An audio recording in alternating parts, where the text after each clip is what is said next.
Saudara keluarga korban almarhum Brigadir Yosua menyebut tuntutan jaksa penuntut umum terhadap Putri Chandrawati tidak adil. Bagaimana pemenuhan rasa keadilan terhadap keluarga bisa terpenuhi dari perspektif keluarga dan perspektif hukum. Kita bahas bersama ayah Brigadir Yosua, Samuel Huta Barat.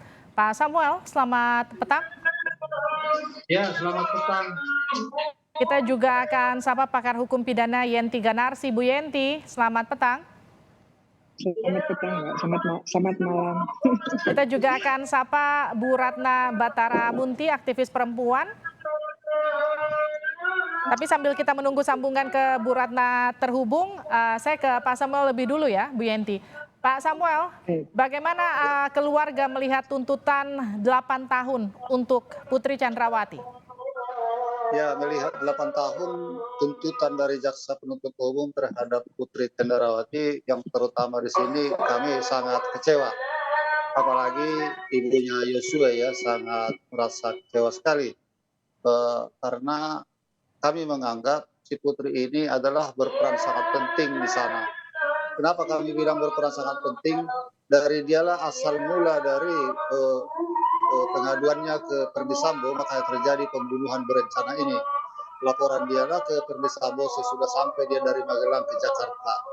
Oleh karena itu kan didakwakan sama si Putri Chandrawati awal persidangan bahwa dakwaan di sana pasal 340.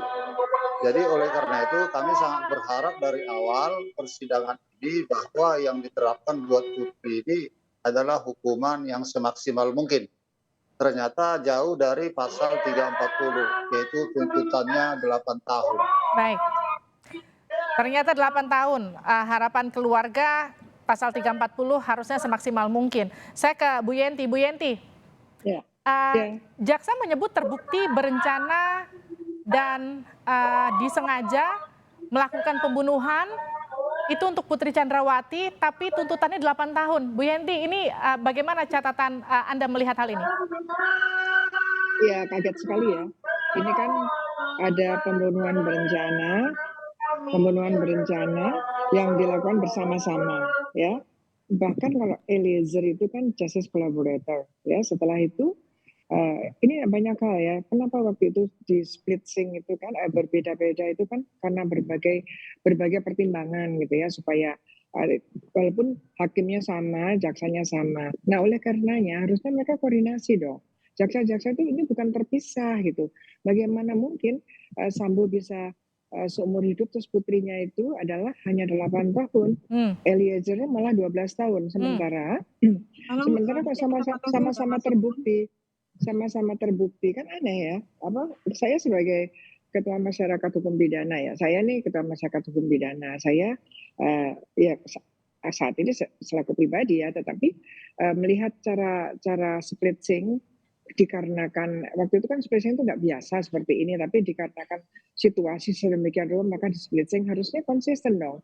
Ini harusnya dipandang seolah-olah bareng gitu, harusnya kan gitu bersama-sama, harusnya biasanya kan bersama-sama tiga-tiganya jadi satu, gitu harusnya seperti itu.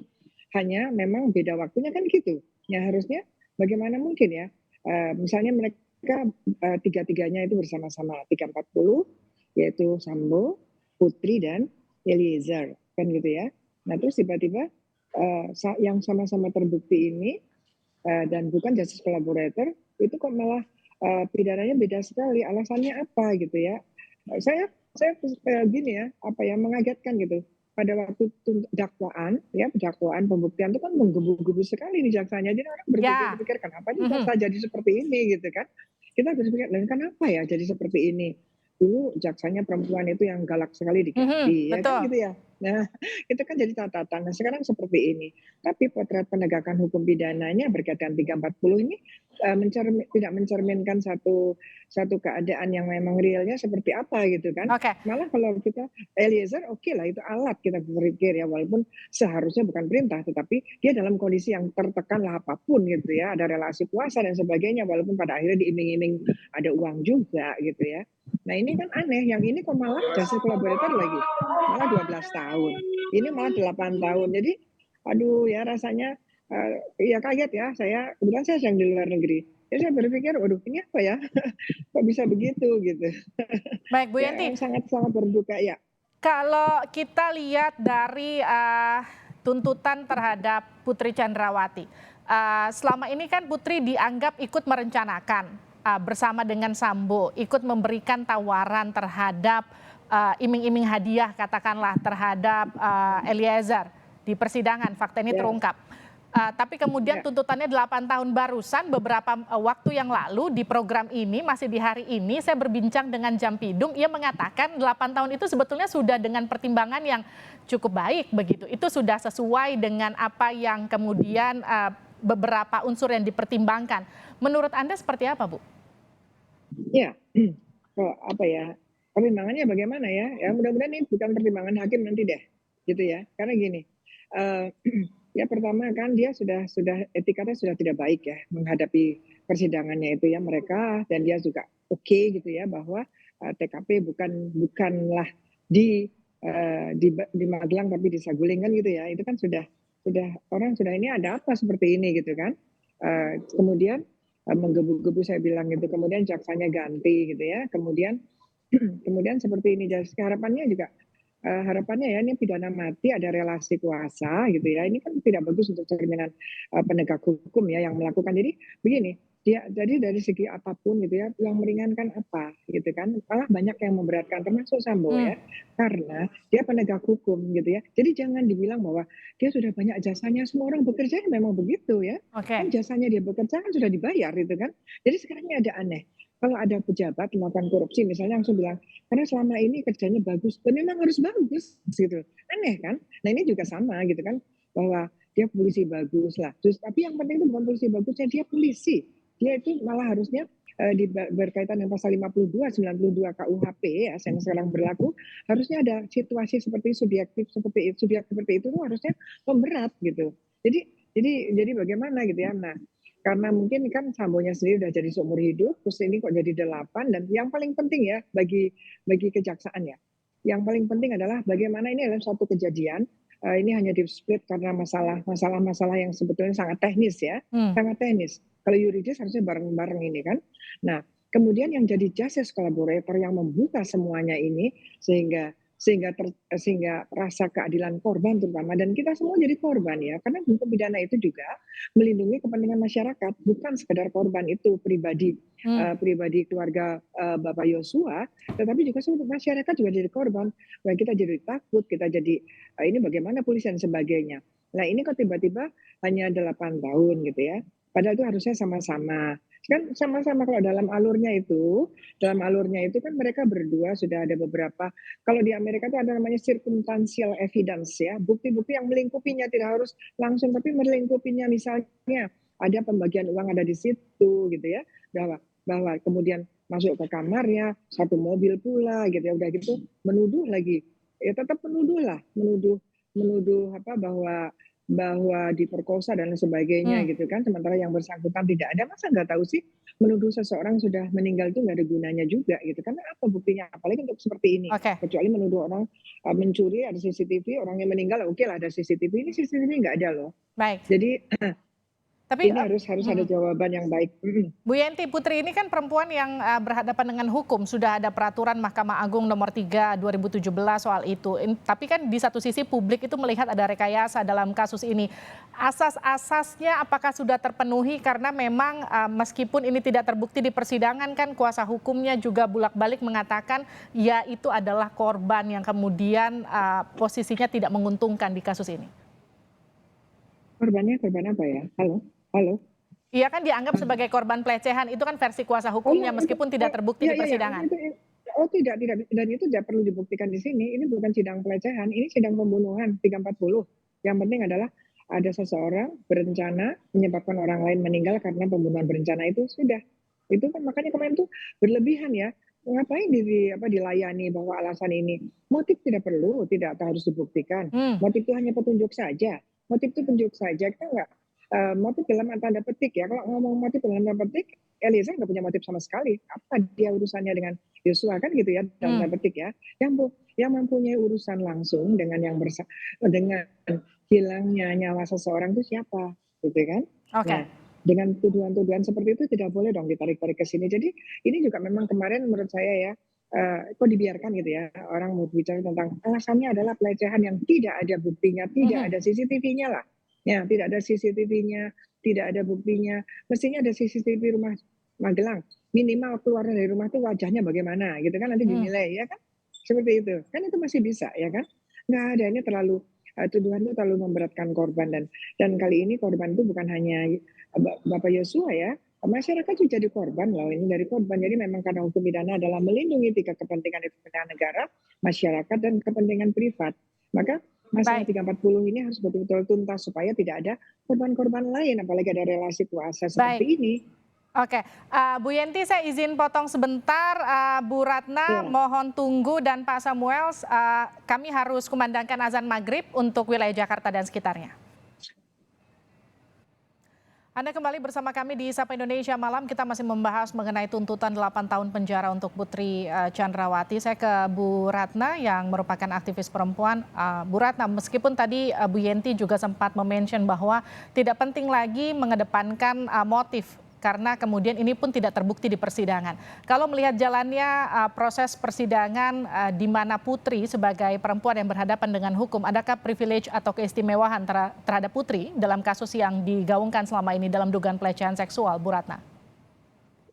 Iya, iya itu tidak mencerminkan kebanyakan yang dialami korban ya, banyak kejanggalan dan saya kira tadi saya mengikuti pembacaan tuntutan oleh JPU-nya juga mengemukakan ya bahwa motif KS itu sebenarnya tidak terbukti dan hanya dijadikan kemasan aja ya, alibi atas perselingkuhan. Tapi pun kan perselingkuhannya juga saya kira juga nggak bisa langsung disimpulkan perselingkuhan ya.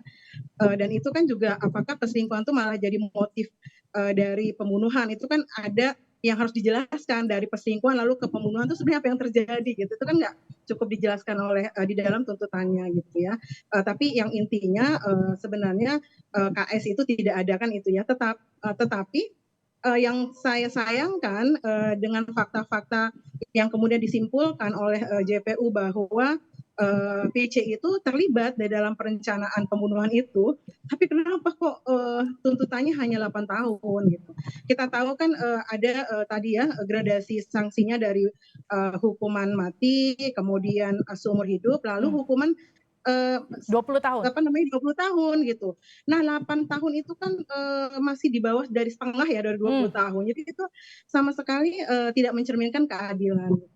Jadi menurut Anda saya tuntutannya kira pun tidak mencerminkan keadilan begitu ya? jadi tadi ya dari suara dari keluarga korban dan juga dari yang hadir di persidangan tuh kan kecewa ya dan saya kira kita juga bisa mengikuti banyak kekecewaan ya dari tuntutan jaksa penuntut umum dan tadi juga saya mengikuti wawancara dengan Jampidumnya itu PC disamakan dengan KM sama RR. Iya. Padahal kan peranannya berbeda. PC itu saya bilang tuh bisa jadi menjadi otaknya kan karena informasi awal tuh kan dari PC gitu kan yang membuat kemudian ada perencanaan pembunuhan gitu kan. Jadi ada sesuatu gitu ya kenapa PC kemudian membuat skenario itu kan harusnya diungkap gitu. Dan itu tidak terjadi bukan motifnya KS, tapi lalu apa motifnya gitu kan. Nah, apalagi Joshua ini sudah fakta dia itu sudah menyampaikan ke Vera itu kan juga diungkap ya oleh JPU ya bagian dari fakta yang menguatkan bahwa PCI bahwa memang ada perencanaan bahwa sudah ada ancaman sebelumnya dan itu ya maksudnya tuh ada skenario lah seperti itu dan itu sudah dirasakan ya bahwa ada ancaman juga kepada si almarhum ya. Nah jadi proses itu juga diungkap oleh JPU ya dari Saguling lalu ke Duren 3 ada pengawalan. Jadi bukan lalu dengan mengatakan bahwa PC itu hanya ada di kamar dia nggak terlibat, tapi kan kalau kita bicara soal turut serta gitu ya di dalam perencanaan dia kan ikut turut serta itu kalau misalkan nggak membunuh pun bisa dijadikan juga bagian dari pembunuhan itu karena itu kan otaknya ya alatnya bisa si Eliezer kan.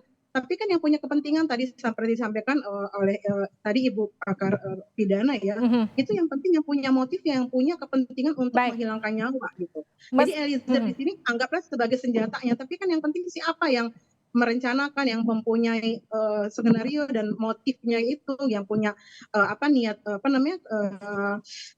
kehendak jahatnya itu kan ada keterlibatan PC di situ, dan juga fakta dari Eliezer sendiri yang juga menyatakan di persidangan bahwa ketika dipanggil itu ada Putri di situ bersama Ferdi Sambo. Jadi nggak Ferdi Sambo sendiri dan Putri, dan itu kan sumber semuanya kan informasi dari Putri. Bu Ratna, tapi kalau kita bicara soal relasi kuasa antara suami dan istri, ketika kita bicara pengatur skenario di sini adalah Ferdi Sambo dan Putri Chandrawati sebagai istri, tidakkah kemudian Putri Chandrawati tidak memiliki kewenangan yang lebih luas untuk menolak permintaan suaminya? Nah itu dia, justru harusnya dia nggak membiarkan. Seandainya dia itu tidak terlibat dalam perencanaan ya, tidak terlibat, artinya setidaknya dia jangan membiarkan pembunuhan itu terjadi, gitu kan? Dia kan membiarkan, bahkan bukan hanya membiarkan, turut di dalam perencanaan itu, dan itu kan yang diungkap oleh JPU dengan fakta-fakta dari ahli. Tetapi yang kita prihatinkan dengan semua fakta yang sudah diungkap oleh JPU sebagai landasan tuntutannya itu, kenapa ujung-ujungnya hanya 8 tahun? Itu di bawah dari setengah dari ancaman hukumannya. Baik. Yang bukan seumur hidup ya, yang kita ambil katakanlah 20 tahun, yang bukan seumur hidup. Itu kan terlalu rendah 8 tahun itu. Setidaknya kalau mau ini 15 tahun lah. Kalau tidak 20 tahun, artinya di atas dari setengahnya. Saya ke Pak Samuel. Pak Samuel, ini kan masih tuntutan dan belum final. Taruhlah saya ke ini dulu deh, saya ke Bu Yenti dulu. Bu Yenti, ini kan masih tuntutan belum final.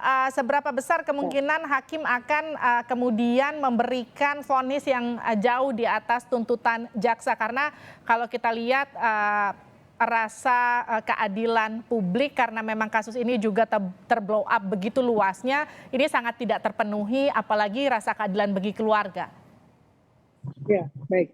Tapi sebetulnya saya sama Mbak Ratna sama saya sampaikan ya, saya tadi maksud saya relasi kuasa itu bukan karena suami terhadap istri, bukan ya, karena itu nggak ada urusannya dengan, karena bukan relasi kuasa berkaitan dengan pelecehan seksual ya. Relasi kuasa karena Eliezer itu seorang ajudan ya. Nah, sangat bawah gitu ya relasi kuasa itu. Kalau saya sejak awal ini ada relasi kuasa sehingga kemungkinan Eliezer udah nggak bisa berpikir apapun selain dia tidak berani melawan gitu. Dalam konteks itu. Mungkin kalau di Mbak Ratna ada undang-undang TPKS ya, bukan dalam konteks itu. Karena memang saya tidak mau, karena ini bukan persidangan pelecehan seksual, ini adalah persidangan tentang pembunuhan berencana. Tadi boleh sama yang dikatakan Mbak Ratna tadi, yang namanya penyertaan, pelajaran penyertaan atau ajaran Delming ya. Dikatakan teori Delming itu ada teori turut serta itu adalah kalau pelaku lapangan justru malah Eliezer, gitu kan gitu ya kalau ada hukum pidana.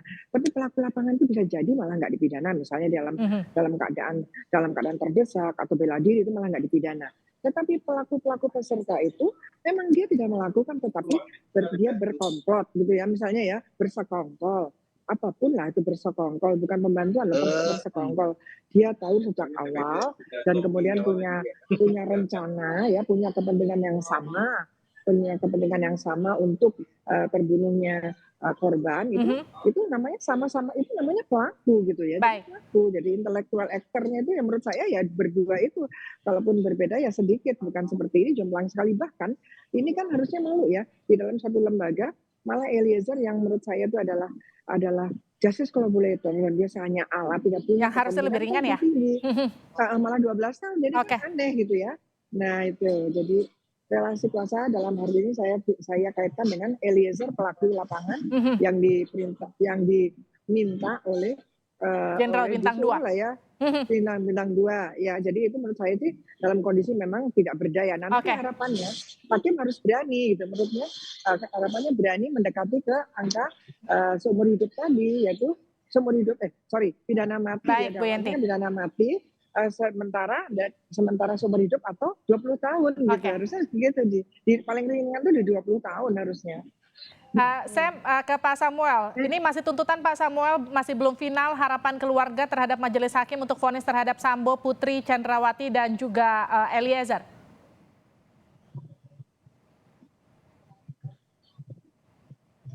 Pak Samuel? Ya, pertanyaannya? Iya, harapan ini kan masih belum final, ini masih tuntutan jaksa. Kita akan menunggu vonis hakim. Harapan keluarga terhadap vonis terhadap untuk Sambo, Putri, dan juga Eliezer. Memang harapan kami satu-satunya adalah majelis hakim yang akan memutuskan perkara ini. Jadi kami sangat berharap sekali kepada majelis hakim yang mulia, kiranya hakim boleh memberikan kami keadilan yang seadil-adilnya bagi kami orang tua daripada almarhum Joshua. Artinya ada hukuman vonis hakim yang jauh lebih adil untuk para terdakwa, khususnya untuk Sambo dan Putri, begitu Pak Samuel ya? Artinya bagi kami mendapatkan keadilan di korban. Baik. Sebab kami nampaknya pada saat ini belum mendapat keadilan, soalnya kan masih dalam tuntutan. Jadi kami sangat mengharapkan kepada majelis hakim agar memberikan keadilan yang seadil-adilnya bagi kami. Baik. Itu juga harapan kita semua. Terima kasih Pak Samuel, terima kasih Bu Yenti, terima kasih Bu Ratna telah bergabung bersama kami di Sapa Indonesia malam. Terima kasih.